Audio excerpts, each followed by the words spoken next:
Alô, meus amigos, alô, minhas amigas. Hoje eu quero abordar um assunto que eu refuto de muita importância, porque ele é responsável por milhares de mortes no mundo inteiro. Então é muito importante que a gente saiba como evitar, como tratar o infarto do miocárdio. O que é infarto do miocárdio? Infarto ou enfarte do miocárdio. Miocárdio é o músculo do coração. É aquele que bate, que força. Esse músculo, ele precisa de ter sangue. Ele precisa ser nutrido com oxigênio, com glicose. E esse sangue chega através de umas artérias que chamam-se coronárias. Então, as artérias coronárias é que levam o sangue para o miocárdio, que é o músculo.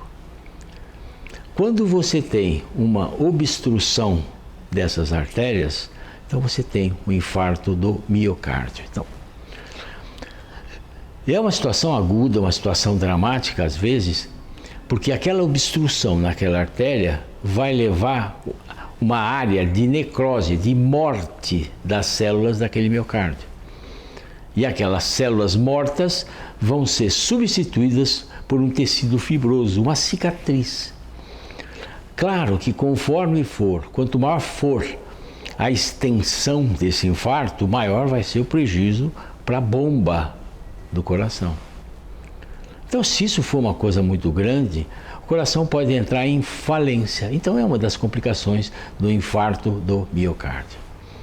Agora, como é que é? Quais são os sintomas do infarto do miocárdio? É clássico, não é?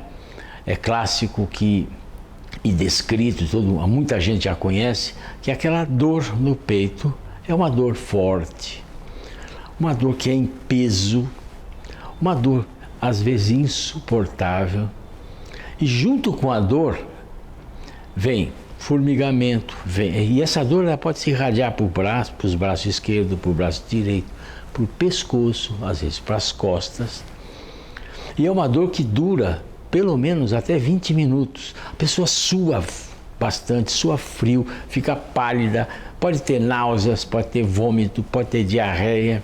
Então tudo isso vem decorrente do infarto.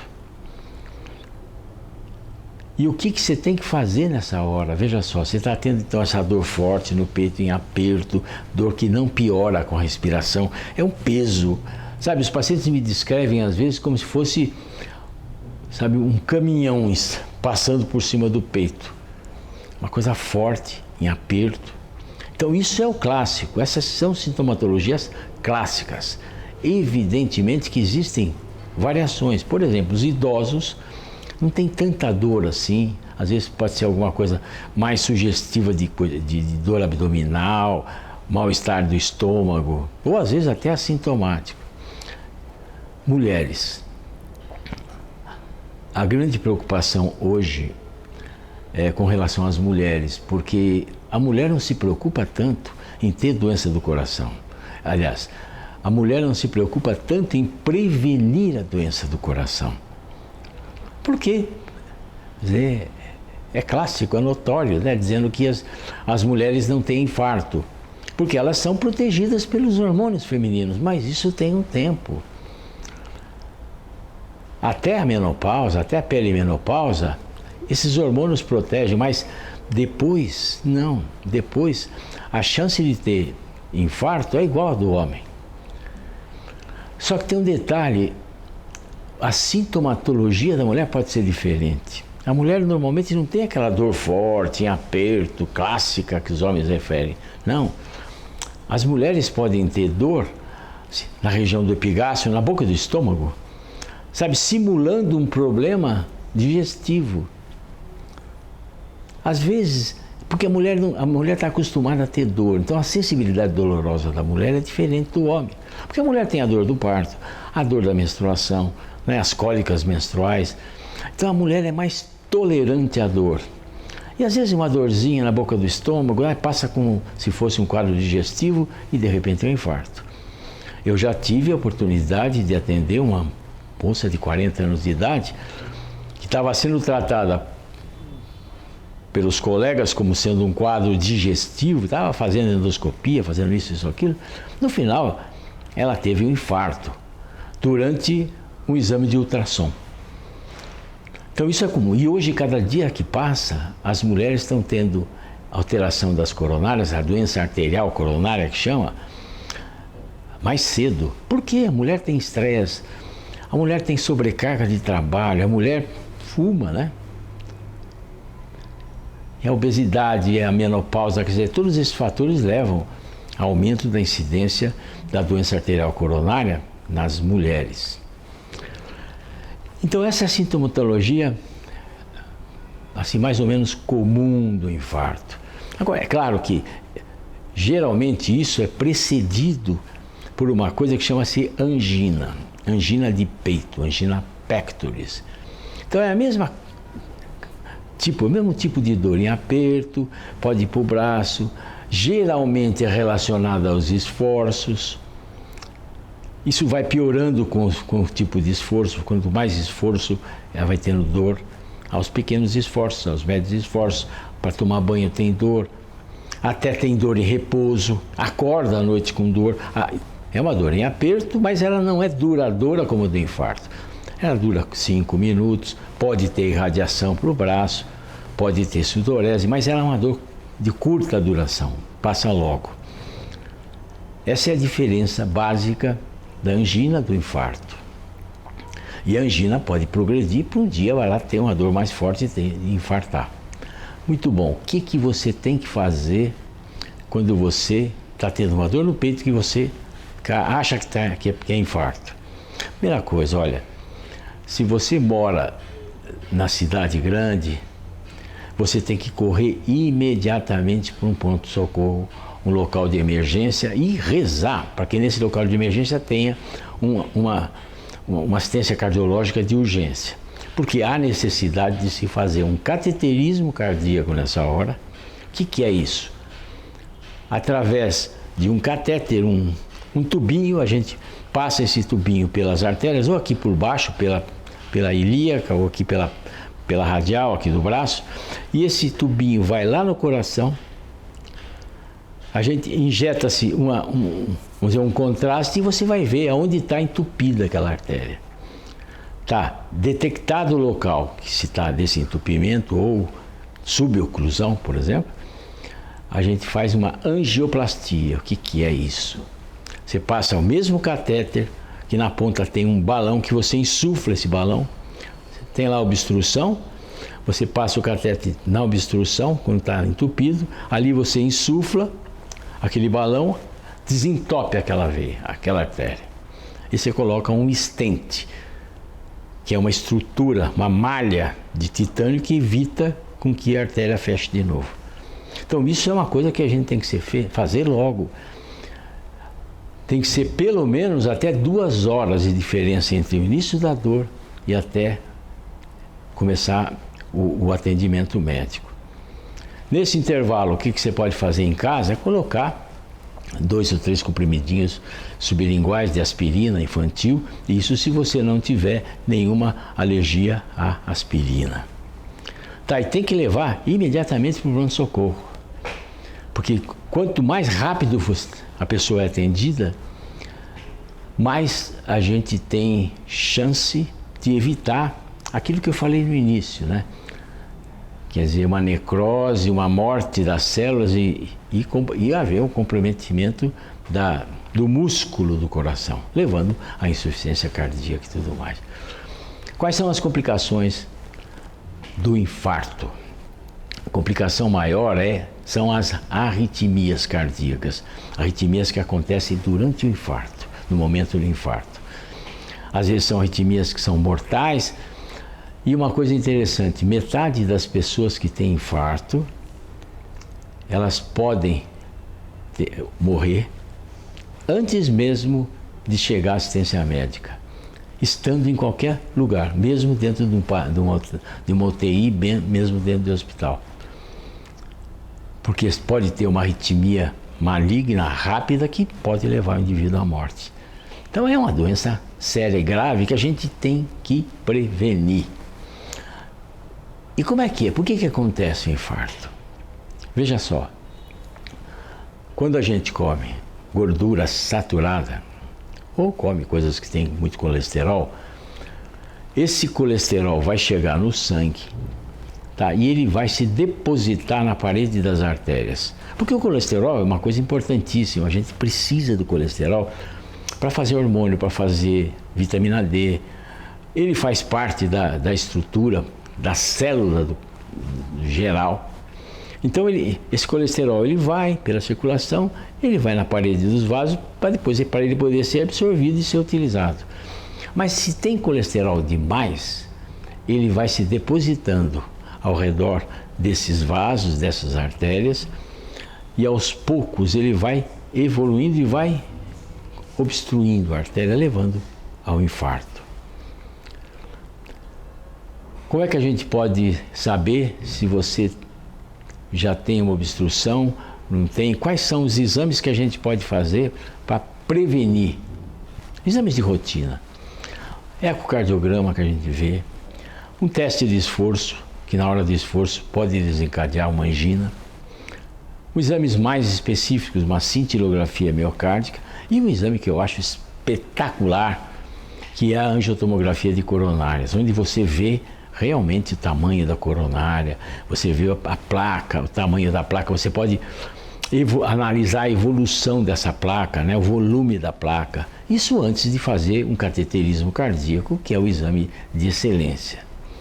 Isso eu estou dizendo numa situação onde, para você fazer o diagnóstico da dor precordial.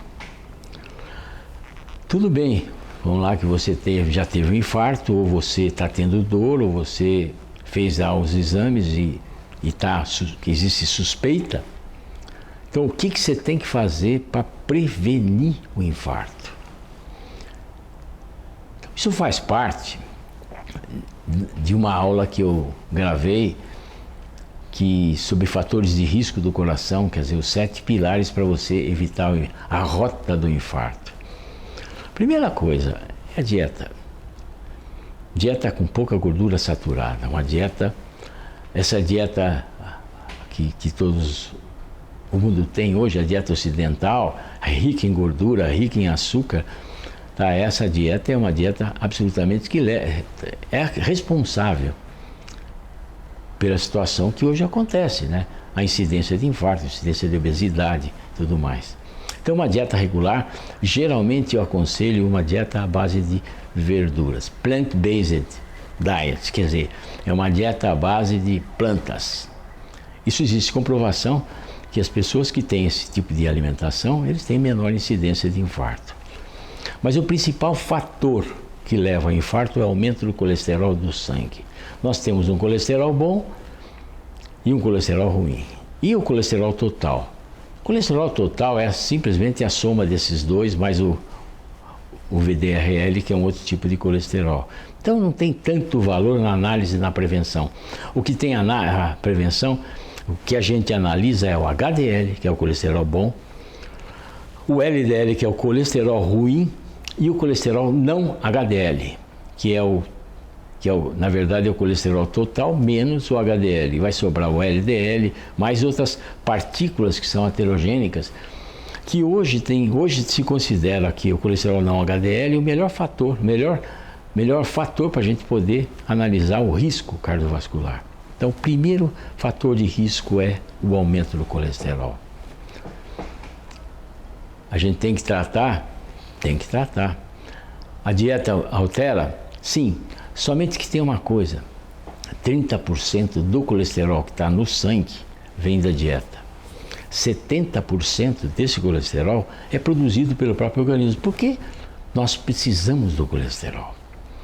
Então, às vezes, se você faz uma dieta regular, certinha, bonitinha, faz exercício, faz isso, aquilo, e o colesterol, o LDL, continua alto, você tem que ser medicado. E graças a Deus que hoje nós temos substâncias como as estatinas, que elas reduzem o colesterol e têm uma outra ação. Além de reduzir o colesterol, elas têm uma ação que chama-se pleiotrópica. Quer dizer, o que é isso? Elas têm uma ação anti-inflamatória nas artérias. Sabe aquela plaquinha que eu falei para vocês de colesterol que fica ao redor das artérias, que vai crescendo, crescendo, crescendo até entupir? A estatina, ela não deixa isso acontecer. Ela não deixa, ela reduz essa velocidade de crescimento da placa. E até, às vezes, ela pode até diminuir essa placa. Segundo fator de risco, tabagismo. Terceiro fator de risco, diabetes mellitus. O diabetes é uma doença muito complicada, porque a diabetes, às vezes, na grande maioria das vezes, não dá sintoma. E para você ter uma ideia, 50% das pessoas diabéticas do mundo inteiro não sabem que tem diabetes, porque ela não dá sintoma. Quando dá sintoma, já é a complicação. É uma complicação arterial, porque as artérias todas sofrem com diabetes, pela ação da glicose, da glicotoxicidade. Então a glicose aumentada no sangue, ela altera a parede das artérias, sabe, radicais livres e tudo mais, fazendo com que o colesterol deposite mais. Terceiro fator de risco, que eu falei terceiro, quarto fator de risco, que tem hipertensão arterial. A pressão alta é um fator de risco extremamente importante para você desenvolver uma doença arterial coronária e ter infarto. E aí vai, sedentarismo, todos esses fatores, eu já gravei uma aula a respeito disso, só para vocês terem uma ideia geral, que esses são os fatores que podem levar ao infarto do miocárdio. Tratamento como eu disse, do infarto é a angioplastia, o cateterismo, a angioplastia, e às vezes, quando não tem condição técnica, a gente tem que até fazer uma cirurgia que chama-se cirurgia de revascularização miocárdica. Mas doutor, e aí? Eu tive infarto, saí do hospital, e agora, o que eu vou fazer? Exercício físico e alimentação saudável, além da medicação que você recebeu do hospital. Então, a prática de exercício físico reduz bastante a incidência de doença cardiovascular. Chega a 20%. Tá? E quando posso começar? Se você fez lá uma angioplastia, espera um mês, já começa caminhando, mas sempre com a orientação do seu cardiologista. Então eu sempre recomendo isso, o paciente fez angioplastia, falei, espera uns 15, 20 dias, começa a caminhar, 15 minutos de manhã, 15 minutos à tarde, ou 30 minutos de manhã, e aos poucos ele vai evoluindo até o momento que eu recomendo que vá a uma academia. Para fazer uma prática de exercício físico supervisionada com um profissional de educação física. Geralmente, eu solicito que esse profissional ligue para mim, converse comigo, porque eu gosto de orientar o tipo de exercício mais adequado para aquele paciente. Para evitar, não é? Pessoa de 80 anos de idade que vai lá ficar fazendo exercício físico como se tivesse 40, 50 anos de idade. Sabe, porque às vezes as pessoas mesmo, os pacientes mesmo, se sentem tão bem, tão vigorosos, tudo que esquecem que tem a idade, que a idade às vezes não é, do ponto de vista cerebral, biológico, tá tudo bem, mas do ponto de vista articular, não. Então precisa ter cuidado, por isso que eu gosto de orientar o profissional. E uma alimentação saudável, né? Uma alimentação anti-inflamatória, porque a doença cardiovascular é uma doença inflamatória. Então você tem que tomar, vamos dizer, todas as medidas contra a inflamação. Eu recomendo que vocês acompanhem a minha esposa, a doutora Gisela Savioli, nesse projeto que ela tem, que é o projeto Desinflama. Ali ela orienta direitinho como você vai se alimentar corretamente para você desinflamar. E não é só coração. A doença inflamatória é geral, né? Vocês sabiam que Alzheimer é uma doença inflamatória? Então, a depressão é uma doença inflamatória. Então, nesse projeto Desinflama, você consegue melhorar tudo, principalmente o seu coração. Então, essas são as informações que eu queria falar com vocês a respeito de infarto do miocárdio. Lembrando que 30% das mortes do mundo inteiro se devem à doença cardiovascular e o infarto do miocárdio é responsável por muitas e muitas mortes. Desde que a gente saiba as causas, desde que a gente saiba os fatores, a gente consegue controlar. Esses fatores que eu falei para vocês, alimentação, colesterol, são fatores que a gente consegue mudar, alterar. Existem outros fatores que são imutáveis. Hereditariedade. Por exemplo, se você teve parente com infarto, parente que teve um AVC menos de 55 anos, você tem um risco aumentado de ter a doença cardiovascular. Então, muito mais cuidado ainda você deve ter com aqueles fatores que eu já contei, dos fatores que a gente pode mudar. Então, esses são os detalhes todos. E existe também o lado da espiritualidade, né, que eu sempre acho importante, porque o homem é corpo, o homem é psiquismo, mas o homem é espírito também. Mas isso eu vou deixar para depois, porque eu estou lançando um e-book para vocês sobre os fatores de risco para a doença cardiovascular. Isso que eu falei agora, para você não ter infarto. E os fatores de risco para a sua vida espiritual. Então eu estou comparando os 7 pecados capitais com os fatores de risco do coração.